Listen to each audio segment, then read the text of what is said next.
Welcome to the video presentation for Week 7 of Grantham University's Criminal Justice 480, Criminal Intelligence Analysis. This week we're going to talk about, again, the lecture real quick. Week 7 lecture is about managing organizational conflict. And in Week 4, you produced a short briefing that was part of a structured debate process when the JTTF, in the scenario that we're working, the JTTF expressed interest, and there was maybe a bit of cross-jurisdictional tension, but you had to write a structured debate. And so that was a preview of the content that's in this Week 7 lecture, which is much more, and as we close out the course, we're going to get a little more philosophical, a little more academic. So the lecture for this week is much more academic approach to conflict resolution and analysis. And it starts out with the idea of conflict styles and how there are different styles and how do we compare them. Now, this certainly isn't a substitute for what's in your book. Your book goes into a lot of good, or not your book, the lecture for this week goes into a lot of detail about different conflict styles. But what we're trying to catch here is that people approach conflict based on certain levels of engagement in the conflict along different variables. So how assertive are they? How cooperative are they? How willing are they to disclose information? Are they seeking self-empowerment? Are they seeking the empowerment of others? And how active are they? And how actively engaged are they in the conflict? And how flexible are they? So there are lots of subtypes, but the 5 major types of conflict styles are competing, avoiding, accommodating, compromising, and then problem solving. And where we really want to get to is problem solving.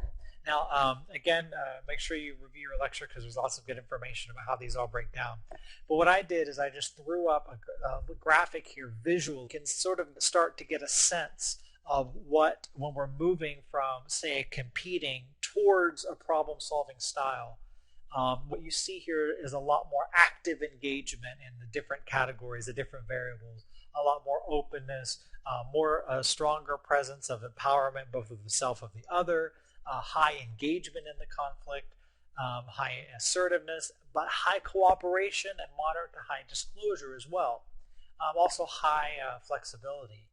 These are the characteristics of problem solving. So as it discusses in the lecture, if we're dealing with someone who has learned over their experience and over time a certain way of dealing with conflict, if we can figure out which way they deal with conflict, then we can start to tweak the conversation, tweak the conditions under which we're interacting with them to sort of bring them towards that problem solving. The next part was conflict management systems in general, and how do we design, how do we understand the design behind. We're not trying to design them ourselves, that's beyond what we're looking to do, but we want to understand that conflict management systems are designed, and sometimes they look like a formal standard operating procedures. We have a mechanism for recourse in case we have a complaint, but even if there isn't a formal procedure, there is some way of managing conflict. All active living organizations have conflict management systems. Uri and Brett, they came up with the 3 major systems based on their analysis, and these have really stood today. These are the 3 main systems that you find across all organizations. Power-based, which focus on who you know and what you can make other people do for you so that you can increase your influence. Rights-based, which is when you start looking at laws and regulations. And both of these forms of conflict management systems are about positional bargaining. So how can you orient yourself for the best bargaining position, whether it's power-based and you're leveraging who you know and how much you can get over on someone, or rights-based where you're leveraging the law. The best system, the more advantageous both for the individual and for the organization, is the interest-based system, which relies on interest bargaining. For interest bargaining, you're looking at underlying causes, identifying mutual needs, and you're trying to use that problem-solving approach to meet everybody's need in the conflict. For the next part of this week's video, we're going to touch on the scenario for week 7, which is called the takedown. Last week, Chief Heaton wanted you to build an assessment for him and wanted you to respond to the question of what's going to happen if we take down El Movie. Are we going to start a gang war? Are we going to get involved with some kind of war against a cartel? Is this really just an independent business organization? Are people hurt? And so you look at your job was to look at what might happen and to develop some hypothesis for what's going to happen, and then weigh those against the evidence to come up with the most likely course of action. Well, Chief Heaton feels confident that you've done a good job and he feels informed. And so at this point, he's ready to authorize the takedown. He's got all the permissions he needs to do so, and it looks like it'll be a substantial operation. But we're caught between two options. One, and I'm not going to go into detail with these options because they're laid out in your scenario document. But the first option is basically that they can hit, it's sort of the broad base. They can hit the most amount of brothels that they can get to that's possible for them to get to, although they can't get to all of them. They already know that. Timing's important, but they know they're going to lose some of the managers in the process just because of the nature of the communications between the managers. The problem is that based on option 1, if Angel, right, Angel being the leader, Angel Martinez, if he's not in one of the houses where Daisy, our human informant, goes to get eyes on the house, then we risk losing him with the other brothel managers that we're likely to lose, who are likely to escape. Our other option is that we concentrate our forces on the one place where Angel is, either because we know he's there, or because either because he's at one of the brothels that that Daisy goes into when she's doing her grocery deliveries that day, or because we know where she is. We find out where she is, and where Angel is. Sorry, he is, and we track him down and we get his location, and we're going to use overwhelming force specifically on him. We do that, we're going to lose a lot, basically everyone who's not at that house. We'll probably be able to take down all the brothels one at a time over time, but we're still going to have some problems. The advantage, though, is that that's almost a 100% guarantee that we're going to get Angel, and that may be worth it. So is it worth it or isn't it worth it? Is it better to take a broad-based approach and risk losing Angel? Or is it better to take a targeted approach, go after Angel particularly, and risk losing a lot of other people that we may want? So what you're going to do is you're going to use the written activity this week in order to answer this very question.